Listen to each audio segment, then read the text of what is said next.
You're starting tomorrow night, season opener, with Austin Matthews. Hart Trophy winner and a kid who scored 30-some goals at 20. Just imagine what it's now, 24 hours later, going from that line to now you're going to run shotgun with Austin Matthews and Nyes. We have a clip from the coach about that very thing.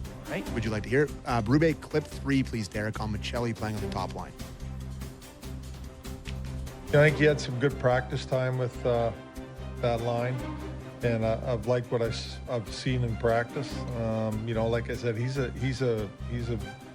good playmaker. We all know that he can pass the puck. I think that suits that line for what they have on there and how they play.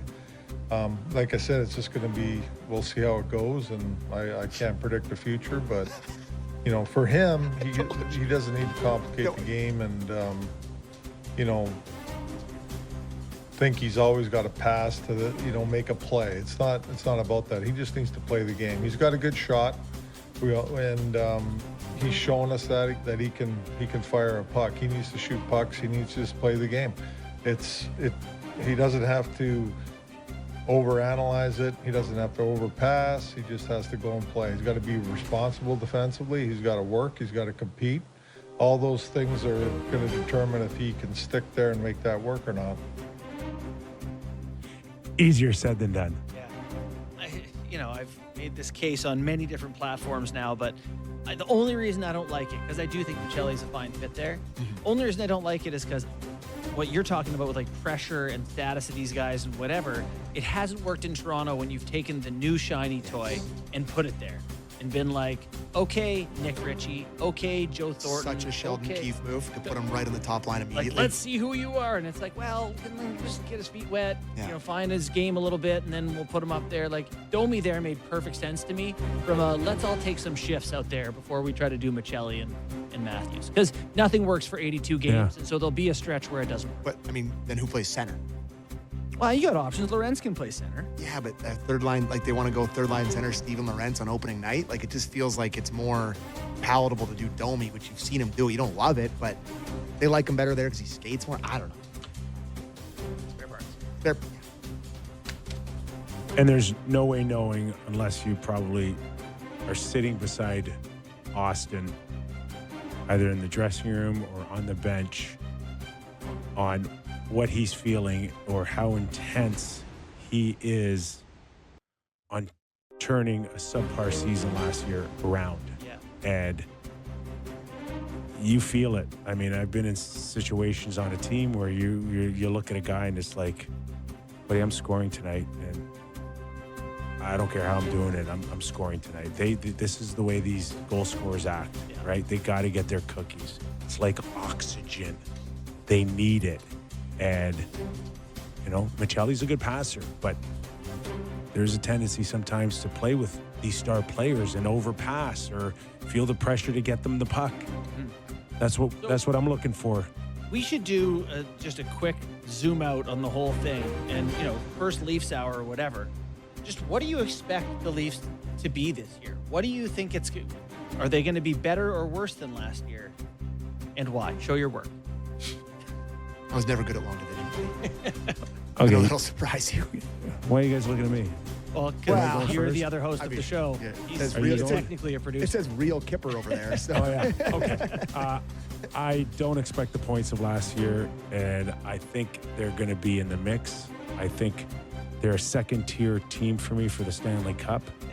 I don't have them in a top 6, but a team that can improve over the season, maybe make a couple of changes and get themselves in the mix. But I see a drop-off this year. I think it's going to take time for a chemistry and an identity to really, truly come together here. Yeah.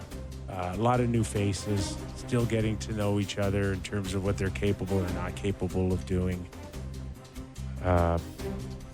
Couple things I worry about is, number one is the goaltending, for sure. And it's not worrying about how good Stolarz is. He can still showed us in the preseason the guy can win a game by himself. But there's the age factor and the wear and tear on his body, and what it can do to him over the course of a season. We're a pebble in the knee away from Caden Primo and Dennis Hill to be goaltending. Thank you. Yes. Right. Yeah, that's a worry. Right? So that's a concern. The other concern is the power play. And what's it going to look like? And how many times have they gone back to Morgan Riley and said, please, like, lead this thing on the back end here? So is this the year that Morgan fits in nicely now and can score 50 or 60 points and get a bushel of them on the power play? Is this the year? And, of course, no Mitch on, who was a huge part of the power play. I mean, the season, it turned around for power play the second they put him as the fifth forward. When we all didn't love that, but it immediately got all the way better. So we'll see. So that's my overall obsession. Observations on going from last year to this year. So in summation, your worries are the goaltending, power play, and forwards. I will say, read the power play and Morgan Riley. You guys know how I feel about him. He doesn't move the puck quickly enough for me. I get frustrated, whatever. Prior to Mitch taking over, so last year they were 10th in the NHL with a power play of 23.5. Before that, they were 12th. And the year before that, they're 6th. The year before that, they led the league. Like, they've had good Morgan Riley-led power plays. 6th and led the league in 23 and 22. They can do it, is the point. So I hope that that's the case, that they're able to find. There's enough players out there that it should be a good power play. For me, generally, with this Leafs team, I'm with you that I see them as, you got Colorado, Vegas, Tampa Bay, Edmonton. Florida, Edmonton, Carolina. This kind of group of teams that you're like, those teams could/should win a Stanley Cup.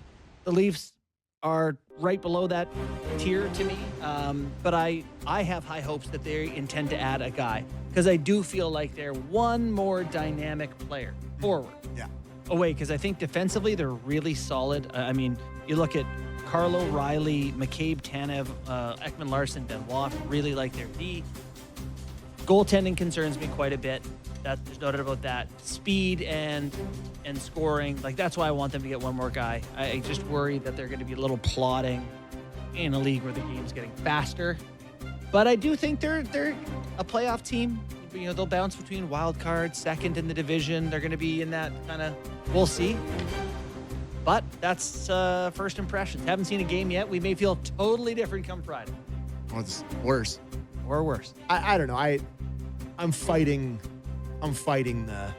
trying to fight the negativity of how I'm feeling a little bit about this team. Like, I'm a fan after all, and I don't want to go into it with low expectations, but Almost better. a lot of people, myself included, kind of buried our head in the sand in terms of how important Mitch Marner was to this team, because maybe certain people sitting in this room that I don't want to get into it too much with. But, I hear Valley talking about how, I saw a stat today about the percentage of goals that he's assisted Mitch Marner on, and the power play and the penalty kill and all the stuff he does to this team. I do think that they are going to have to find a way to replace a lot of that stuff, and they're not going to be able to do it perfectly, clearly, because he's not